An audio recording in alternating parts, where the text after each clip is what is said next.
দেখতে যে জিনিসটা সুন্দর লাগে মাশাআল্লাহ খেতেও কিন্তু সেই জিনিসটা ভালো লাগে আর খেতেও ইচ্ছা করে।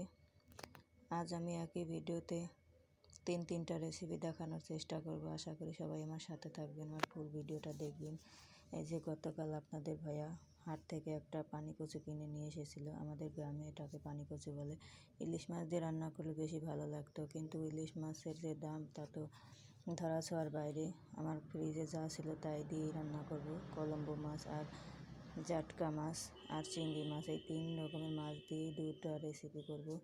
এই যে দেখুন কচুর ডাঁটাগুলো আমি আলাদা করে কেটে নিয়েছি আর গোড়ার দিকটা আলাদা রান্না হবে।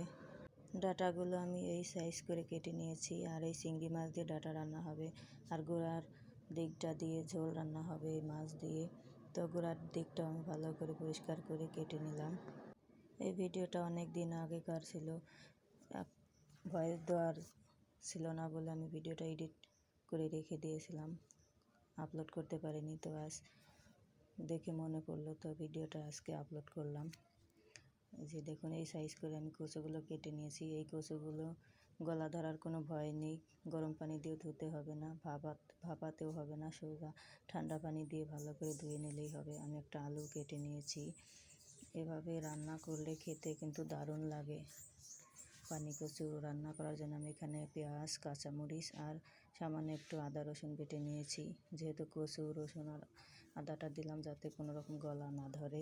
এখন কড়াইতে তেল গরম হয়ে গেছে, মশলাটা কষিয়ে নেব। বাটা মশলাগুলো কষতে দিয়ে আমি এখন ধুয়ে নেব কচুর ডাঁটাগুলো। এগুলো ভালো করে ঠান্ডা পানি দিয়ে ধুয়ে নিয়েছি। কচুগুলো আমার ধোয়া হয়ে গেছে, এদিকে মশলাটাও কষানো হয়ে গেছে। এখন দিয়ে দেবো গুঁড়া মশলা, হলুদ, মরিচ, ধনিয়া গুঁড়া আর লবণ স্বাদ মতো দিয়ে ভালো করে মশলাটা ঢেকে কষিয়ে নেব। মশলা আমার কষানো হয়ে গিয়েছে, অল্প পানি দিয়ে কষাবো। এখন দিয়ে দেবো ধুয়ে রাখা কচু আর আলু, ভালো করে ঢেকে কষিয়ে নেব। আপনারা এভাবে বাড়িতে রান্না করে খেয়ে দেখবেন, আলহামদুলিল্লাহ মাশাআল্লাহ খেতে কিন্তু দারুণ হয়। এই যে আমার কষানো হয়ে গিয়েছে, আবারও নেড়ে চেড়ে দিয়ে এখন দিয়ে দেবো ধুয়ে রাখা মাছগুলো। এই মাছ ভাজার দরকার পড়ে না, এমনি কাঁচা মাছ রান্না করলেই কিন্তু তরকারিতে অনেক গন্ধ হয়, ঘ্রাণ সুগন্ধ আসে। বেশি কষালাম না, মাছ ভেঙে যাবে। এখন পরিমাণ মতো ঝোল দিয়ে দেবো, ঝোলটা আপনাদের পরিমাণ মতো আপনারা দিয়ে নেবেন। তারপর ঢেকে রান্না করে নেব। আর এই যে দেখে ডাঁটাগুলো রান্না করার জন্য সমস্ত কিছু রেডি হয়ে গেছে। চিংড়ি মাছ, পেঁয়াজ কুচি, রসুন থেতো, মরিচ থেতো, লবণ, হলুদ আর সামান্য ধনিয়া গুঁড়া। এখন আমার ঝোলটা বলক উঠে গেছে, লবণটা চেক করে নামিয়ে নেব। আর এদিকে বলেছিলাম 3টা রেসিপি করব। 2টা বেগুন তেল মেখে শিকের মধ্যে গেঁথে এখন চুলার মধ্যে পোড়া দেবো।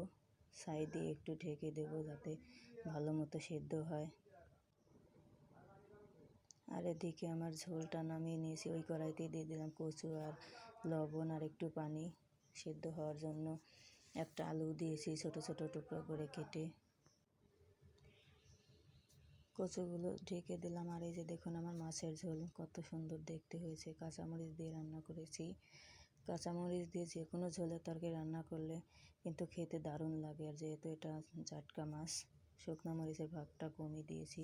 আর এই যে বেগুন পোড়া হয়ে গেছে, তুলে নিলাম। আর এদিকে কচুগুলো ঢেলে নিয়েছি। ওই কড়াইতে তেল গরম করে মরিচ থেতো করা আর পেঁয়াজ কুচি, রসুন কুচি একটু ভেজে নিলাম। তাতে দিয়ে দিলাম চিংড়ি মাছ। চিংড়ি মাছগুলো ভালো করে ভেজে নিলাম। এখন দিয়ে দেবো ওতে গুঁড়া মশলা দিয়ে ভালো করে নেড়ে চেড়ে মিশিয়ে নেব। একটু ভাজা ভাজা করে নিয়ে তাতে দিয়ে দেব সিদ্ধ করে রাখা কচুগুলো। এই রেসিপিটা কিন্তু খেতে দারুণ লাগে, আপনারা বানিয়ে খেয়ে দেখবেন। 1 প্লেটের জায়গায় 2 প্লেট ভাত খেতে ইচ্ছে করবে। এখন কচুগুলো ভালো করে নেড়ে চেড়ে ঢেকে দেবো, দমে রেখে দেবো, কচুগুলো মজে যাবে। আর এদিকে আমি বেগুনগুলো পরিষ্কার করে কাঁচা পেঁয়াজ, কাঁচা মরিচ আর সর্ষের তেল দিয়ে ভর্তা করে নেব। বেশি করে সর্ষের তেল দিয়ে পোড়া বেগুনের ভর্তা খেতে কিন্তু দারুণ লাগে। আমার তো খুবই প্রিয় এই ভর্তাটা। পাকা বেগুন হলে আরও বেশি ভালো লাগে। এই যে আমার বেগুন ভর্তা কমপ্লিট হয়ে গেছে। আর এই যে মাছের ঝোল, আর এই যে দেখুন কচুটা মজে তেল ছেড়ে গিয়েছে। এখন হালকা করে নেড়ে দেবো, বেশি নাড়লে কচুটা ঘেঁটে ভেঙে যাবে। আস্ত আস্ত থাকলে কিন্তু খেতে দারুণ লাগে। যে দেখুন কতটা লোভনীয় হয়েছে। এখন আমি গরম ভাতের সাথে বেগুন ভর্তা দিয়ে আর রাতের বেঁচে যাওয়া বেগুন ভাজা দিয়ে ভাত খাবো। বেগুন ভর্তার বাটিতেই আমি কিন্তু ভাত নিয়েছি, গরম গরম খেতে কিন্তু সেই স্বাদ ছিল। এভাবে মেখে মেখে খেলাম, অনেক তৃপ্তি করে খেলাম, খুবই ভালো লাগলো। আর এখন নিয়ে নিলাম কচু ভাজা। কচু ভাজা দিয়েও কিন্তু খুব মজা করে খেলাম, খুবই সুস্বাদু হয়েছে। ঝোলটা পরে খাবো, আগে কচু ভাজা দিয়ে ভাত খেলাম, তারপর ঝোল দিয়ে খাবো।